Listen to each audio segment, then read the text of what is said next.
Pemirsa, jumpa kembali dalam Special Dialog. Kali ini kita akan mengambil topik tantangan transformasi digital bank. Kehadiran digital bank menjanjikan memang, dan memang dibutuhkan oleh masyarakat yang berada di era digital ini. Banyak bank berlomba membentuk digital bank. Bank dengan fully digital dalam produk dan layanan, serta branchless bank atau tanpa kantor cabang. Namun menjadi digital bank tidak mudah untuk meraih sukses. Banyak tantangan yang dihadapi. Apa saja tantangannya? Kita sudah tersambung dengan 3 narasumber. Di studio telah hadir digital transformation expert Pak Bayu Prawira. Selamat siang Pak Bayu. Selamat siang Bang Primus. Ya. Kemudian di layar saya secara virtual ada Pak Inyoman Sugiri Yasa, Executive Vice President Application Management and Operation Division dari PT Bank Rakyat Indonesia Persero Tbk, dan pengamat perbankan Pak Rico Ustavia Frans. Nah, selamat sore semuanya. Sore. Salam sehat ya.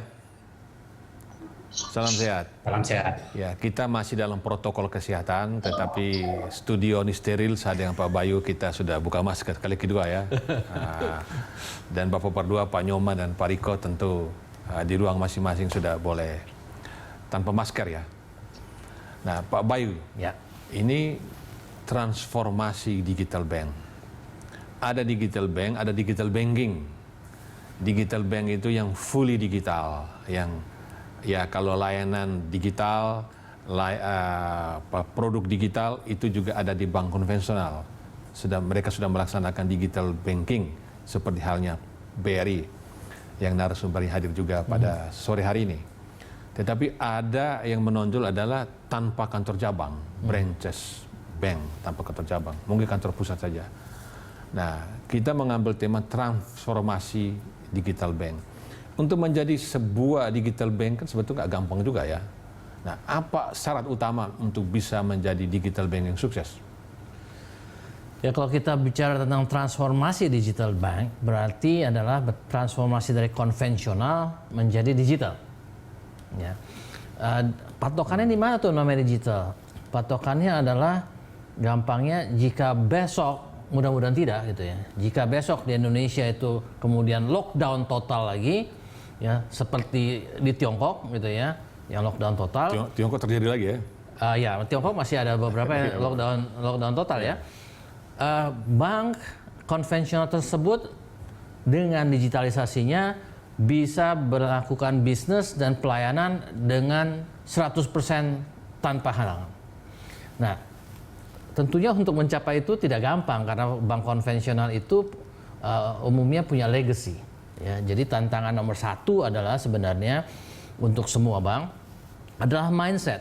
Banyak sekali mindset dari pimpinan bank itu melihat digital banking itu atau menuju digital bank itu oke, baik, ke depan memang diperlukan. Tapi yang berbeda adalah seberapa besar intensitasnya, seberapa besar komitmennya, seberapa besar kecepatannya yang harus diambil.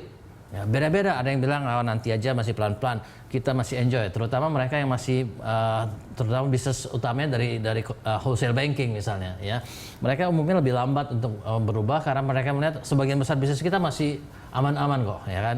Karena revolusi besar-besaran itu adalah di retail banking untuk digital banking ini. Ya. Tantangan kedua adalah, nah ini dibagi. Kalau banknya makin besar, legasinya makin berat. Jadi legacy itu adalah baik dari budaya dari orang-orangnya, kemampuan dari orang SDM-nya, karena kemampuan SDM-nya adalah pada saat berperang dalam banking konvensional. Berperang dalam banking digital beda lagi skill set-nya. Artinya Anda melihat budaya itu untuk shifting dari yang konvensional menjadi digital bank bagi yang konvensional agak berat juga? Berat, Pak. Okay. Salah satunya adalah bahwa kita tahu kalau kita bergeser ke digital bank, digital banking atau digital bank, maka skill set orang-orang yang dibutuhkan itu beda.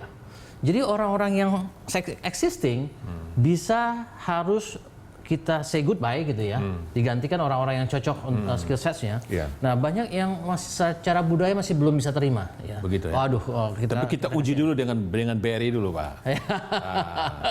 Pak Nyoman, ini menurut pakar kita, ini seorang dokter yang menjadi pakar digital bank, Pak Bayu ini. Menurut pengamatan itu ada tulis buku juga ya? Ada tulis buku. Wah, mana coba bukunya itu? Ini, Jadi serius ini. Jadi Pak Bayu ini bukan asal ngomong aja. Jadi menulis transformasi digital bank. Menurut Pak Bayu, ini sebutlah kayak BRI ya, yang digital banking ya, konvensional. Sudah punya layanan digital, pro digital, tetapi tidak semua orangnya itu sudah punya budaya. Jadi untuk bisa digital banking menurut Pak Bayu agak susah. Tapi bagaimana pengalaman di BRI? Iya, saya rasa yang disampaikan Pak Bayu itu benar ya.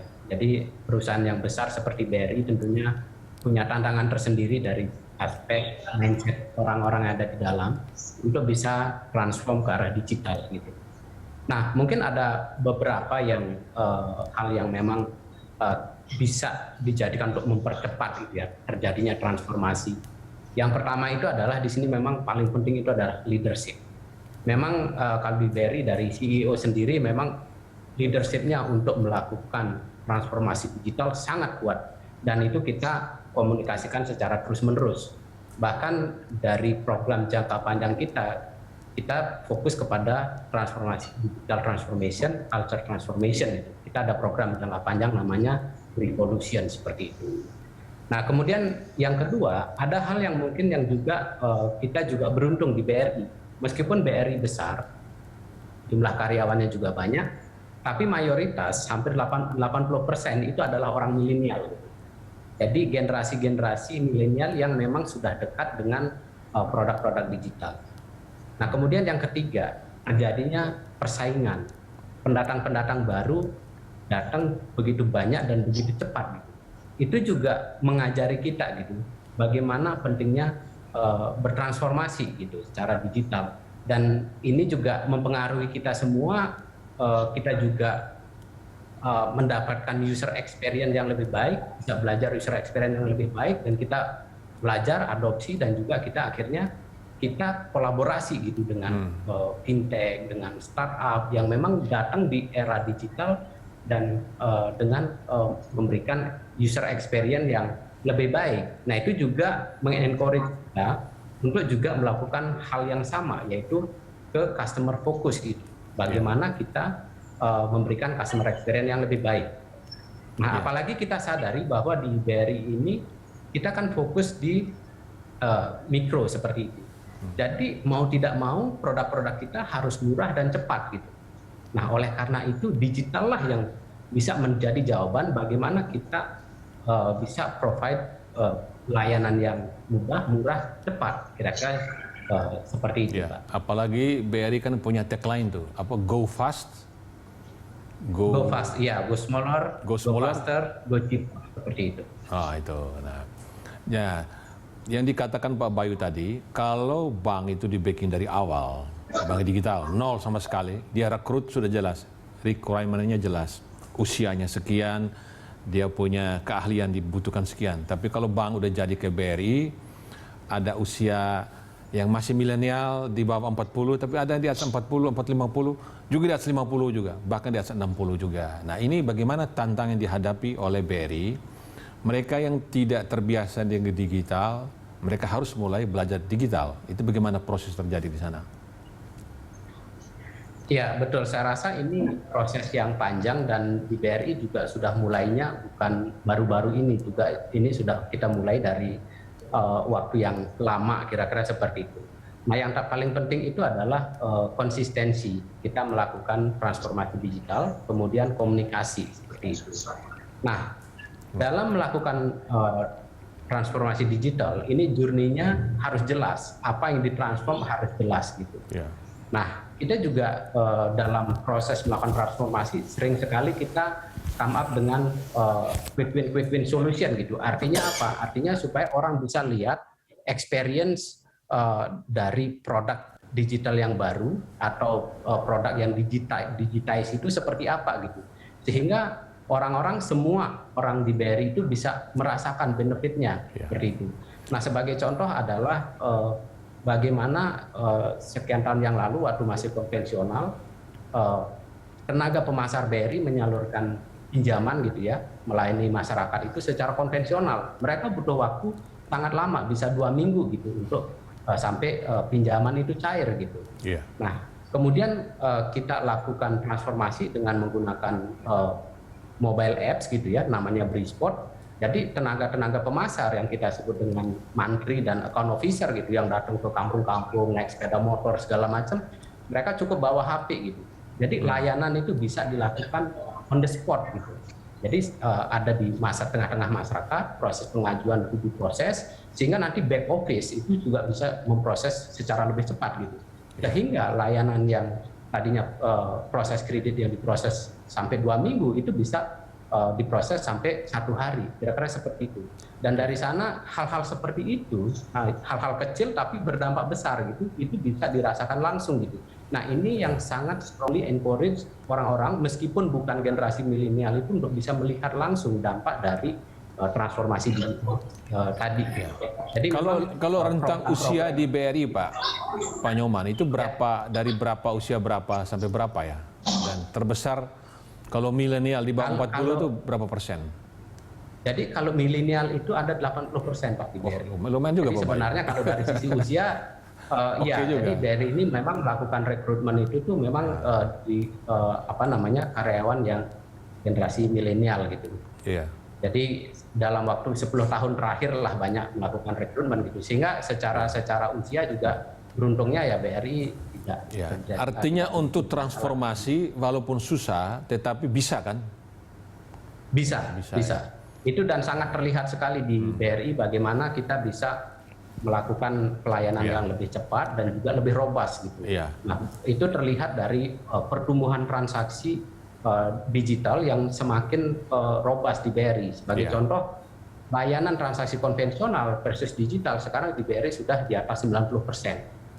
Jadi 96% itu sudah digital gitu. Jadi 4% itu yang sifatnya konvensional. Biasanya orang datang ke cabang itu untuk transaksi-transaksi yang sifatnya itu transaksi yang lebih kompleks, yang butuh advisory gitu dari karyawan bank, dan biasanya yang bernilai besar, kira-kira seperti itu. Tapi kalau transaksi yang biasa gitu dilakukan melalui channel digital seperti Brimo maupun agen Briling seperti itu. Ya, saya ke Pak Riko.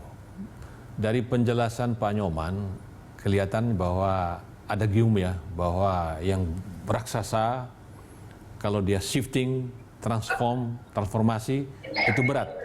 Seperti katanya seperti mengajar gajah menari. Nah, tapi dalam penjelasan tadi dari Pak Nyoman kayaknya BRI enggak ya. Nah, bagaimana secara umum menurut pemantauan Pak Riko?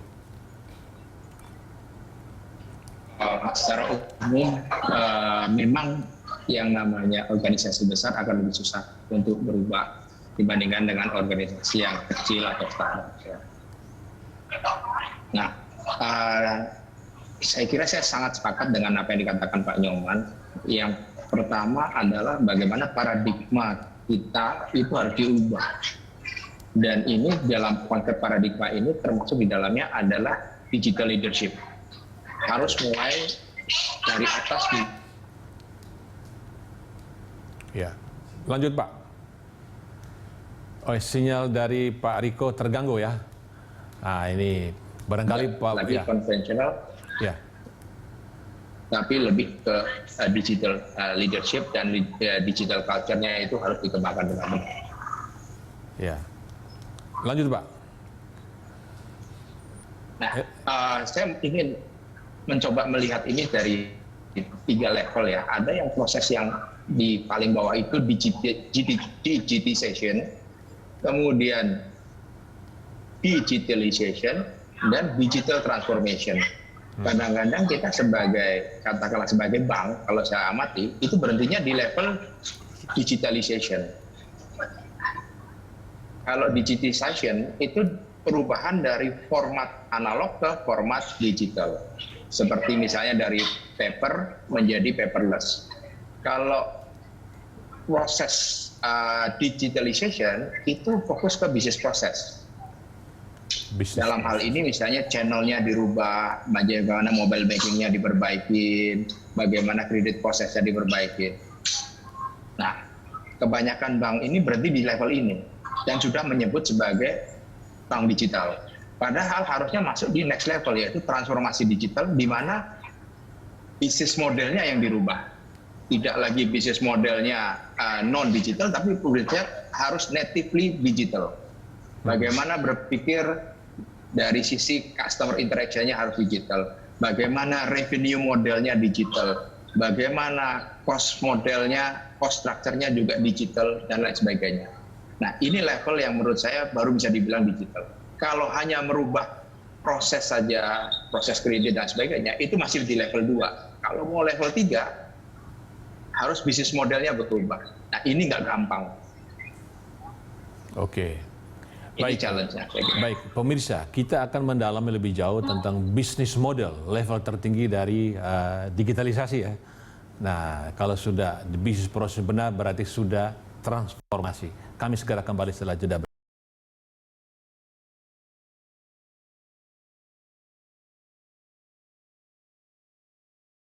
Bersama kami dalam diskusi tentang transformasi digital bank. Pak Bayu, Ya. ini tadi menurut Pak Riko itu transformasi itu level paling tinggi ya untuk digital bank itu. Sebetulnya dalam transformasi digital ini apa saja sebuah bank yang sudah memproklamasikan digital bank berarti transformasi selesai, katanya proses bisnisnya semua. Proses bisnis apa saja yang sudah harus digital semuanya? Ya, jadi pilarnya digital transformation itu ada 3 ya. Baik menurut World Economic Forum maupun banyakkan dari analis ataupun konsultan, yaitu adalah satu customer experience-nya. Customer experience yang tadinya konvensional harus ketemu physical, berubah menjadi digital semuanya. Jadi end to end bisa customer itu melalui satu proses yang digital. Yang kedua adalah operational excellence. Operational excellence berarti di bank itu sendiri. Berarti internal back office-nya, ya. Yeah. Back office-nya itu juga semuanya end to end digital. Ya, termasuk karyawannya juga bekerjanya secara digital. Jadi nggak lagi semua harus kertas tanda tangan, atasan tanda tangan berkali-kali. Ya. Jadi approval pun by system. By system. Yang ketiga adalah seperti dikatakan one time. Ya, seperti dikatakan Pak Riko adalah new business model. New business model itu adalah bahwa kebanyakan bank itu seperti bisnis-bisnis lain yang belum bertransformasi digital mengandalkan internal, inward looking, kemampuan diri sendiri, bisnis sendiri, produk sendiri. Ya. Dengan adanya digital transformation, dengan adanya kemampuan digital yang bisa sistem dengan sistem bisa berkoneksi sendiri, bisa berbicara sendiri, bisa bertransaksi sendiri, maka terbuka kesempatan yang seluas-luasnya kita bekerja sama dengan pihak lain, itu dinamakan ekosistem. Ekosistem itu berarti bersama pihak lain seluas-luasnya itu membentuk satu tujuan. Ya. Nah, dengan kita membentuk ekosistem itu, kita akan bersama dengan partner-partner kita mengembangkan satu tujuan bersama ekosistem yang ketiga, dan membagi hasilnya. Nah, ekosistem yang ketiga tadi ya. Pertama tadi customer itu experience, kemudian operational excellence, new business model dengan ekosistem. 4 berarti. Ya, new business model itu adalah new business dengan ekosistem itu, pengembangan ekosistem. Nah, ekosistem itu apa saja? Terdiri apa saja untuk ekosistem? Ekosistem itu tergantung dari customer ya, jadi tetap semuanya adalah customer focus. Misalnya kita lagi membuat ekosistem untuk petani sawit. Ya, ekosistem yang akan kita gabungkan, ya, kalau kita mau jadi orkestratornya, kita bisa memilih jadi orkestrator atau menjadi salah satu pemain dalam ekosistem tersebut. Ya. Ekosistem itu membutuhkan misalnya pemodalan awal, pengusaha pupuk, ya, off-taker-nya. Jadi semua pihak yang berperan dalam keberhasilan untuk dari petani sawit tersebut dalam inti plasma itu semua terhubungan. Jadi misalnya kalau kita bilang bang kita mau kasih kredit, kita udah sedia pagu sekian, ya kita bilang kredit ini kita akan bayarkan untuk begitu Anda beli pupuk, kita bayarkan pada penjual pupuk tersebut. Ya. Jadi alokasi kredit tersebut yang disampaikan kita perlu sekian untuk beli pupuk, nah akan direalisasikan dengan benar-benar ekosistem itu untuk menegaskan banknya siap, customernya siap, si petani siap, tapi kalau perusahaan pupuk nggak siap juga nggak bisa juga. Betul. Nggak jalan Jadi juga. kita pestisida nggak siap juga. Betul. Nggak siap Kita juga. bantu petani sampai dia berhasil dalam usahanya. Iya. Nah, kita mau dengar Pak Nyoman Sugiri. Pak Nyoman, nah, tadi BRI kan memang dengan tagline-nya Go Shorter, kemudian Go Smaller dan Faster, ya. Berarti digital itu. Nah, ini dari dua narasumber tadi menempatkan kalau kita betul-betul transformasi digital, maka bisnis prosesnya sudah semuanya digital. Bagaimana di BRI? Ya, memang kalau di BRI kita lakukan beberapa area, Pak, ya, dari strategi digital kita. Yang pertama itu seperti yang disampaikan Pak Riko, yaitu kita mendigitize our core product seperti itu. Jadi bisnis prosesnya dirubah supaya menjadi lebih efisien dan lebih mudah diakses, kira-kira gitu. Karena itu sangat penting dan itulah produk-produk yang saat ini dinikmati oleh nasabah. Nah, yang kedua, tadi seperti yang disampaikan Pak Bayu, kita juga banyak melakukan partnership dengan perusahaan-perusahaan, khususnya kalau sekarang banyak dengan fintech, dengan e-commerce seperti itu untuk create ekosistem gitu. Jadi sehingga kita transaksi itu akan naik di sana, kira-kira gitu. Nah, kemudian yang ketiga juga kita terus introduce new digital value proposition yang baru, kira-kira gitu. Jadi inilah yang coba kita produk-produk yang kita introduce gitu, yang memang sudah fully digital mulai dari onboarding sampai dia transaksi segala macam. Sebagai contoh adalah misalkan pengajuan pinjaman pay later gitu, atau misalkan pembukaan rekening melalui digital saving gitu. Nah, itu adalah value proposition baru yang memang kita perkenalkan di masyarakat gitu. Nah, dan saat ini running paraleli gitu. Nah, kemudian kalau kami amati, yang terjadi itu adalah adoption terhadap produk-produk yang digital ini, yang fully digital itu sudah semakin besar di masyarakat, kira-kira gitu. Saya rasa ini juga relevan dengan bagaimana consuming digital product di tengah masyarakat itu juga membutuhkan proses gitu. Jadi produk-produk yang konvensional digitize gitu nanti lama-kelamaan mulai beralih ke yang benar-benar fully digital.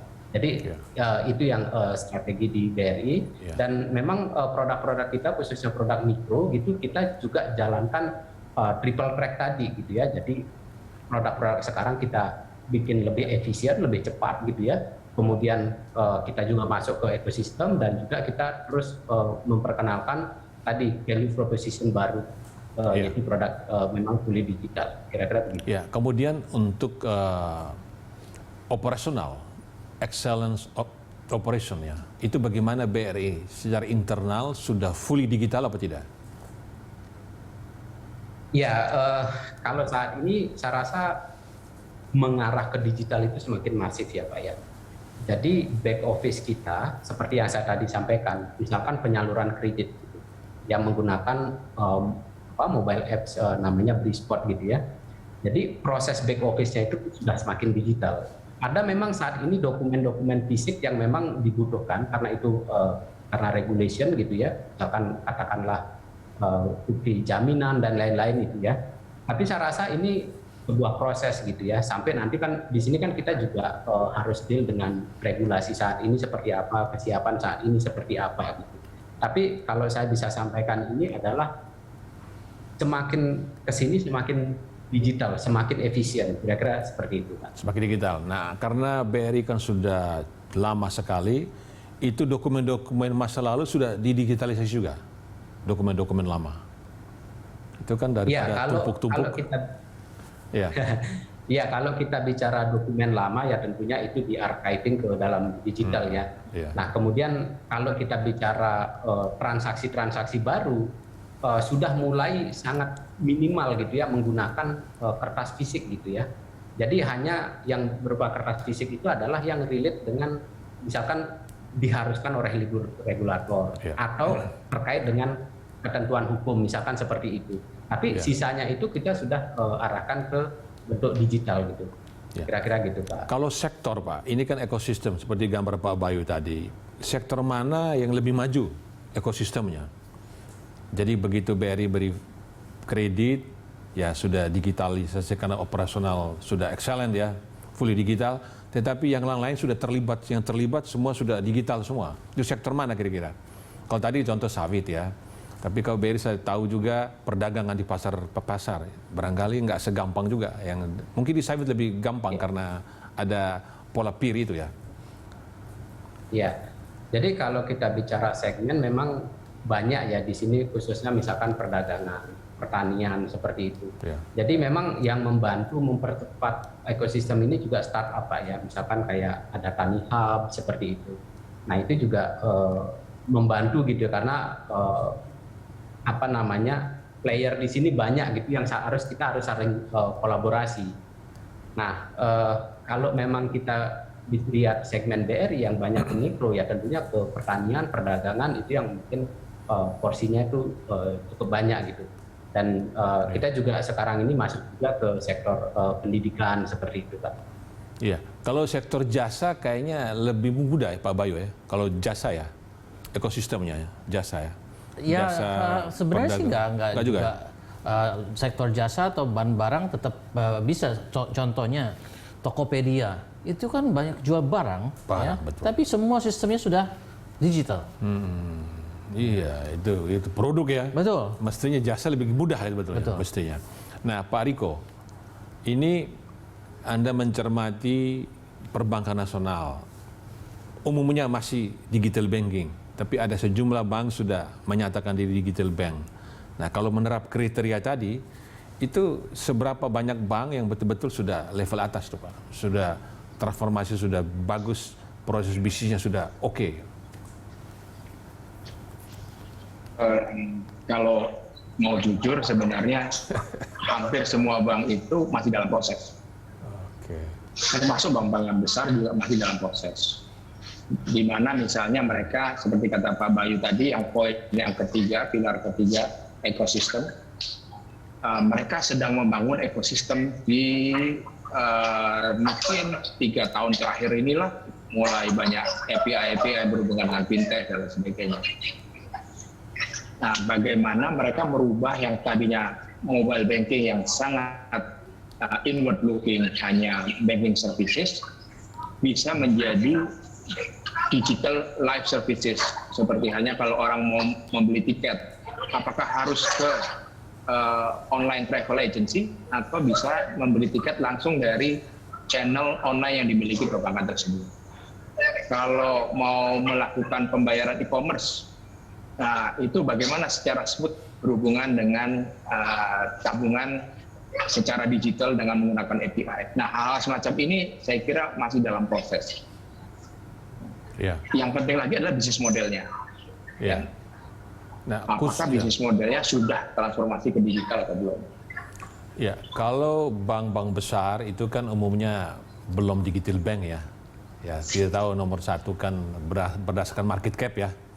Itu BCA paling atas, BRI, kemudian Mandiri ya, dan lain ke bawah. Tapi yang sudah digital bank itu masih belum juga, yang sudah betul-betul digital bank.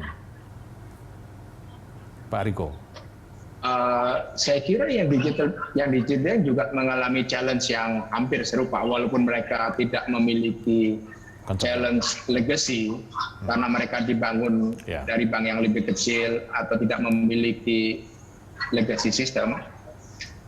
Tapi kemampuan mereka untuk berhubungan, berinteraksi secara digital dengan ekosistem digital yang lain itu juga masih dalam proses juga. Iya ya. Ini yang mungkin harus kita lihat sebagai salah satu kriteria apakah bank tersebut sudah benar-benar digital atau belum. Iya. Pak Nyoman, kalau tadi penjelasan Pak Bayu, satu contoh success story ya, Tokopedia, pertama kali orang nggak bisa bayangkan sebuah marketplace ya, memindahkan bagaimana perdagangan offline menjadi online ya, e-commerce besar ya. Akhirnya sekarang pembelian macam-macam itu orang mengakses Tokopedia ya. Jadi bisa itu. Nah, di BRI ini paling banyak yang bisa lebih mudah di sektor mana, Pak?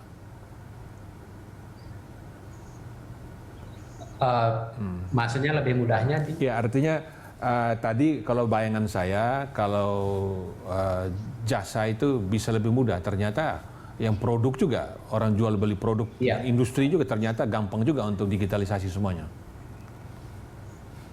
Ya, saya rasa kalau kita bicara tadi ya sektor gitu, Iya. ya semua sektor saya rasa sangat mungkin untuk terjadi transformasi seperti itu gitu. Nah, kalau kita bicara terkait dengan e-commerce yang memang akhir-akhir ini tumbuh sangat pesat kira-kira gitu. Nah, memang itu pun juga disupport oleh transformasi yang dilakukan oleh perbankan. Karena apa? Mekanisme pembayaran yang di-handle oleh perbankan itu menjadi mudah gitu. Jadi saya rasa Tokopedia juga tidak bisa bekerja sendiri gitu.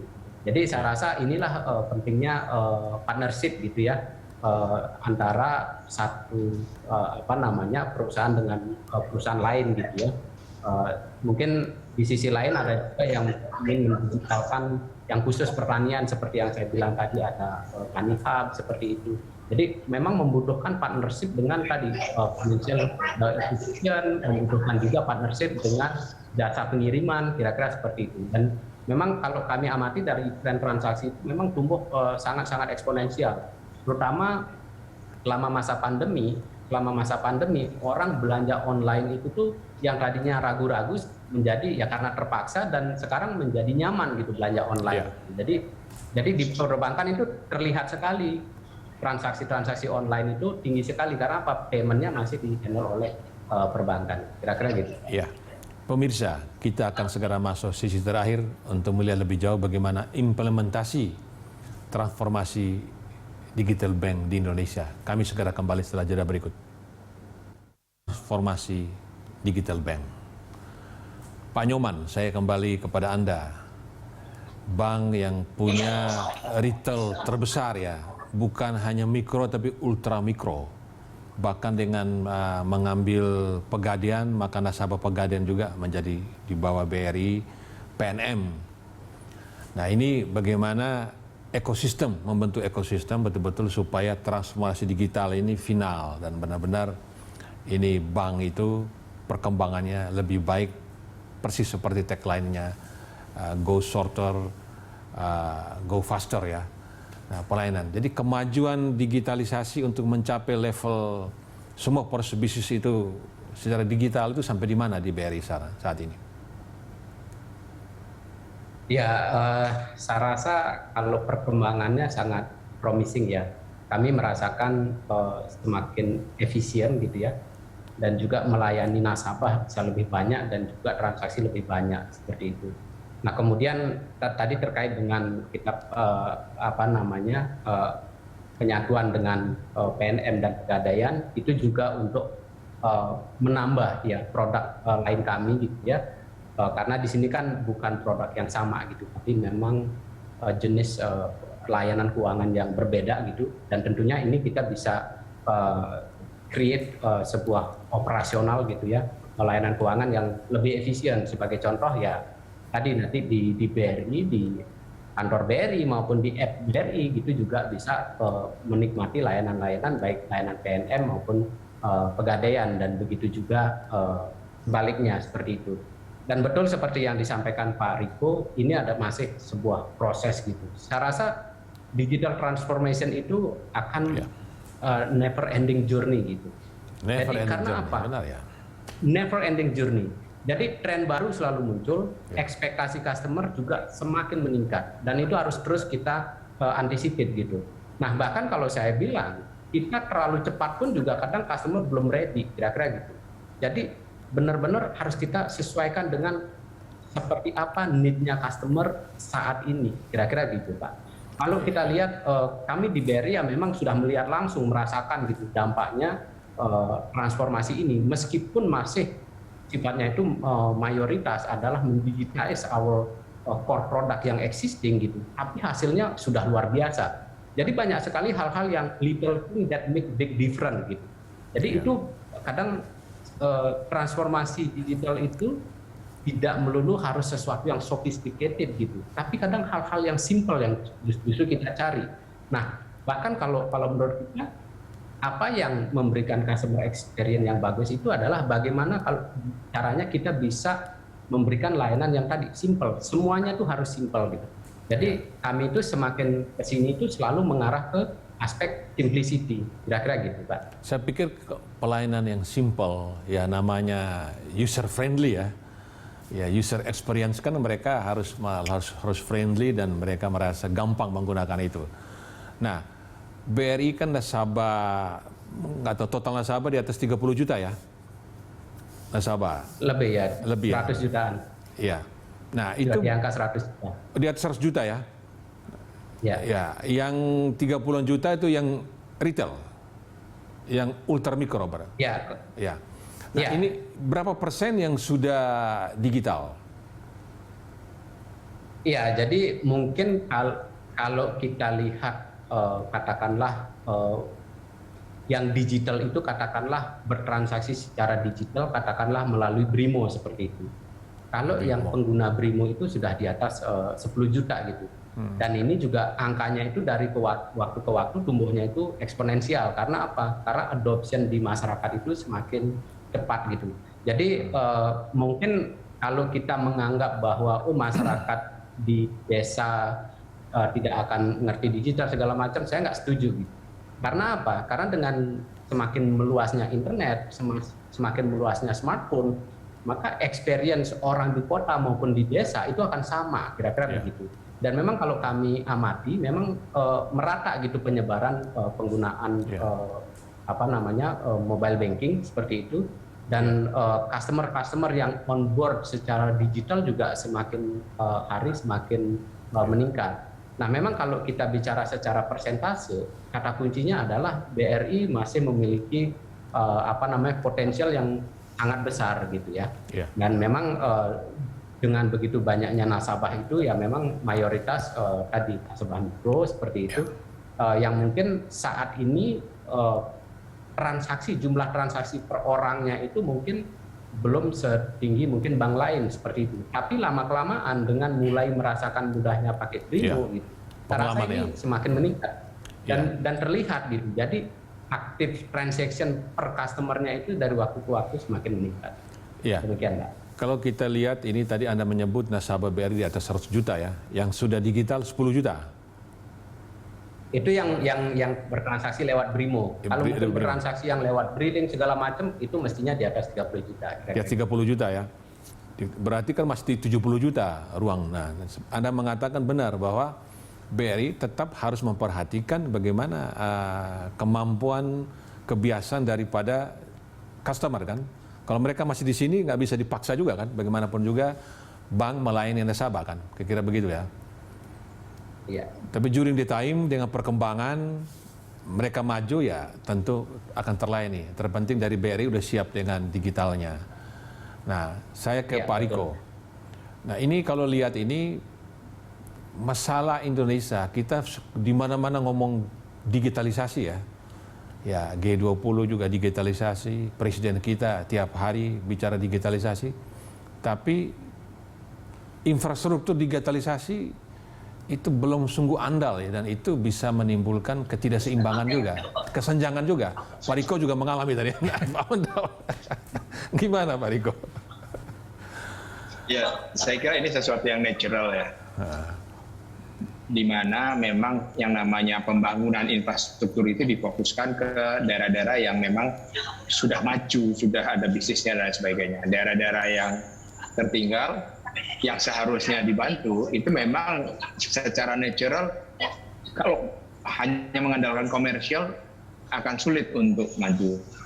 Jadi pemerintah memang memiliki quote-unquote tugas untuk memeratakan pembangunan infrastruktur ini. Nah, kalau kita hanya mengandalkan pihak swasta untuk membangun jaringan infrastruktur di desa-desa tertinggal dan sebagainya, kalau dihitung-hitung pasti nggak untung. Jadi harus ada PSO-nya dari pemerintah yang memang meratakan infrastruktur digital. Ya, tapi dengan demikian maka kita agak susah untuk membuat kesamarataan ya orang-orang dari petani di Kalimantan, Sulawesi, Maluku, Papua, NTT, NTB supaya mereka masuk digitalisasi ya.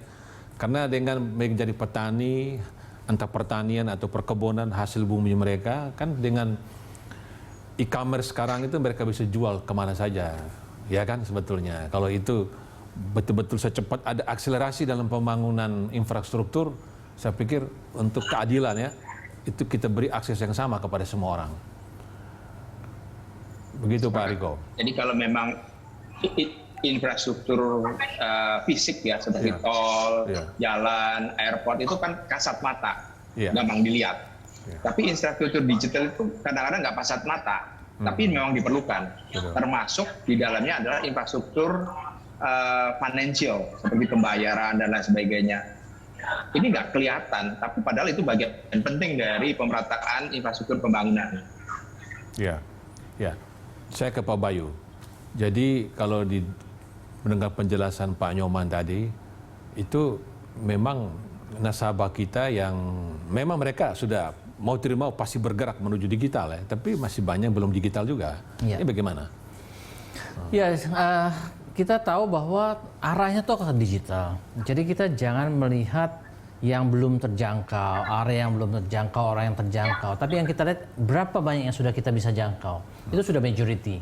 Dan majority, yang menarik, majority ya? Majority, sudah majority. Yang menarik Pak Primus, data menunjukkan kalau di daerah desa-desa itu ternyata lebih banyak perempuan yang menggunakan internet untuk melakukan e-commerce. Kenapa itu? Rupanya kemungkinan besar. Suaminya bertani, suaminya melakukan pekerjaan yang perkebunan, bertani dan segala macam. Istrinya di rumah udah mulai belajar pakai internet untuk melakukan e-commerce. Betul. Jadi menarik sekali bahwa ini digitalisasi ini juga mengangkat ibu-ibu di pedesaan yang tadinya mungkin pekerjaannya hanya ngurus anak, sekarang sudah bisa berbisnis. Dan literasi bisa lewat TikTok. Cepat. Iya, lewat TikTok, bisa lewat macam-macam. Mereka belajarnya cepat sekali sebenarnya karena user experience-nya lebih mudah sekarang, makin lama makin mudah, gitu kan. Jadi itu menarik sekali ya, data yang menarik bahwa kita lihat empowerment of women terutama di desa-desa itu bisa lebih cepat kita lakukan dengan digitalisasi. Iya. Nah, kita perusahaan Anda bekerja sama dengan Berita Satu Media Holdings kan kita mau memberi award ya kepada bank-bank, entah bank itu masih digital banking atau sudah digital bank, kita perlakukan sama mereka kan, kita beri penilaian, diadu mereka ya walaupun kategorinya sendiri ya. Nah itu berapa saja kategori yang dipakai untuk melihat pemenang-pemenang ini? Ya sebenarnya kalau kita melihat transformasi digital itu seperti kita katakan tadi ada 3 pilar, customer experience, operation excellence, dan new business model. Tapi OJK melihat dari sudut lebih ke arah sudut tata kelola. Ya, jadi OJK itu mengeluarkan satu digital maturity assessment dari bank itu dari 6 dimensi. Ya, dimensi tersebut adalah dimensi data, teknologi, manajemen risiko, kolaborasi, customer, dan institusi. Jadi kita akan gunakan dimensi inilah sebagai kriteria untuk menilai pemenang dari Digital Banking Awards kita. Dan itu cukup untuk menjadi format kriteria untuk menilai bank itu. Saya kira itu cukup karena memang beberapa konsultan juga menggunakan dimensi yang mirip seperti dari Deloitte, dari TM Forum ya. Dan memang kalau kita lihat OJK lebih melihat kepada tata kelolanya, kita sebagai juri melihat juga dari segi bisnisnya. Ya, misalnya kalau dari segi data yang dilihat dari OJK adalah data protection, data security, data governance. Kalau kita juga melihat bagaimana data yang digunakan itu bisa diutilisasi untuk kebutuhan bisnis. Nah, dan mereka yang mahir dalam menggunakan, lebih mahir menggunakan itu, yang paling mahir menggunakan itu di antara yang lain, itu yang kita berikan award gitu. Nanti 28 Juni 2022 ya, hari Selasa kalau tidak salah. Pak Nyoman, dari penjelasan Anda tadi, memang room bagi BRI untuk ke depan itu besar sekali. Dan saya pikir tepat. Customer oriented. Customer itu yang sudah masuk digital maupun yang belum. Semuanya menjadi perhatian karena tahu ujung-ujungnya bisnis bank adalah mendapatkan nasabah dan kemudian nasabah yang aktif bertransaksi. Nah, bagaimana program percepatan ini menuju fully digital dan betul-betul mencapai transformasi digital yang total? Iya, ada beberapa cara yang kita lakukan.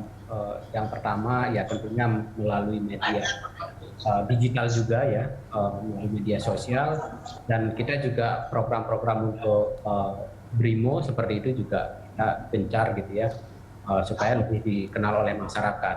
Nah, kemudian yang kedua, kita lihat kantor-kantor cabang kita juga melakukan transformasi. Karena apa? Karena sudah tidak banyak mengurusi kegiatan operasional back office lagi gitu, karena sudah semakin digital.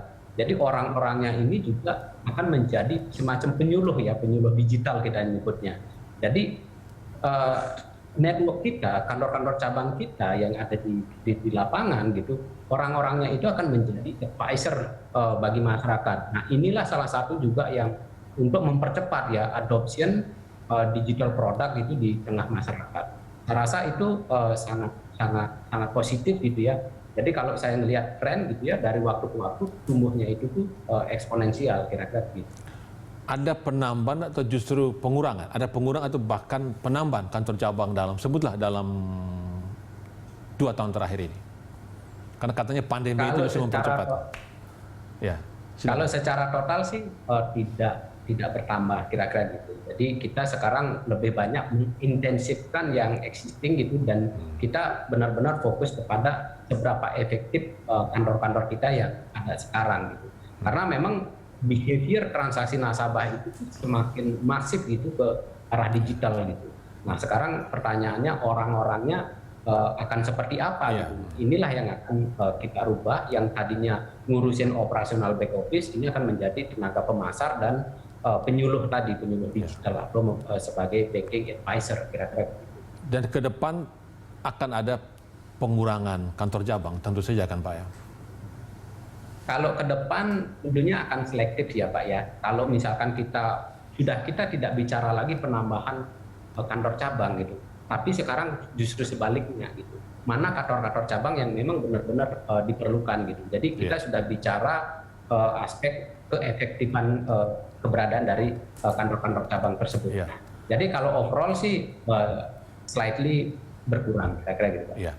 Pak Riko, apa saran Anda supaya transformasi digital banking ini, digital bank ini sukses Pak dan mengalami akselerasi Pak?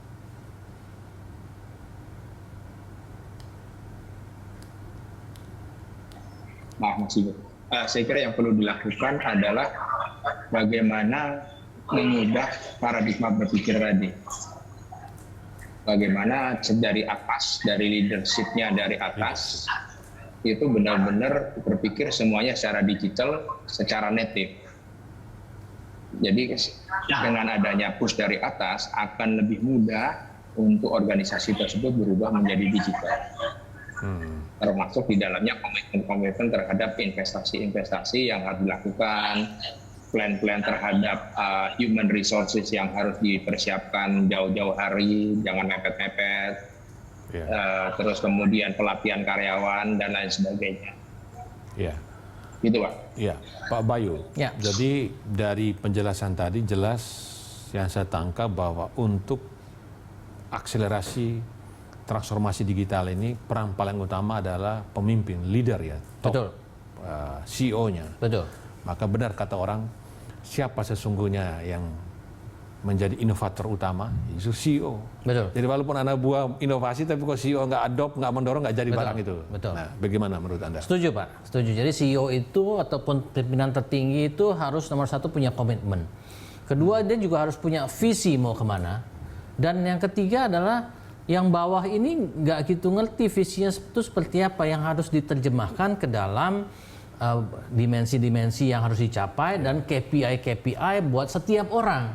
Ya, kalau enggak kita ngomong visi tapi dalam operasional saya harus berbuat apa nih, gitu kan. Dan bagusnya orang Indonesia ini adalah orang yang sangat menurut kepada atasan. Itu menurut riset doktoral saya seperti itu, sehingga kalau atasannya itu bisa memberikan KPI yang tepat, mereka akan jalan. Jadi sudah punya modal bangsa kita, loyalty ya. Betul. Tapi seringkali CEO kita itu punya visi yang global tanpa bisa menerjemahkan apa artinya itu buat KPI dari orang-orang yang pengikutnya itu. Iya. Nah itu karena itu maka semua bank itu saya kira perlu membuat satu blueprint transformasi digital, roadmap-nya yang kemudian bisa diterjemahkan ke dalam KPI dari setiap pegawainya. Ya, dan kalau di BRI tadi Pak Nyoman sudah mengakui bahwa bosnya, CEO-nya sangat konsen. Bagus dan sekali. Sudah memberikan clear direction untuk Bagus sekali. go digital ya, menuju transformasi digital total. Terima kasih kepada Pak Nyoman Sugiriasa. Terima kasih Pak Nyoman. Terima kasih. Ya, terima kasih juga kepada Pak Riko. Terima kasih Pak Riko. Dan tentu saja Pak Bayu. Terima kasih kembali. Ya, Terima kasih Pak. sepatunya serta milenial ya, karena sesuai dengan topik transformasi digital bank. Pemirsa, demikian tadi spesial dialog kita kali ini yang mengangkat tema tantangan transformasi digital bank. Saya Primus Durimulu dan seluruh kru yang bertugas undur diri.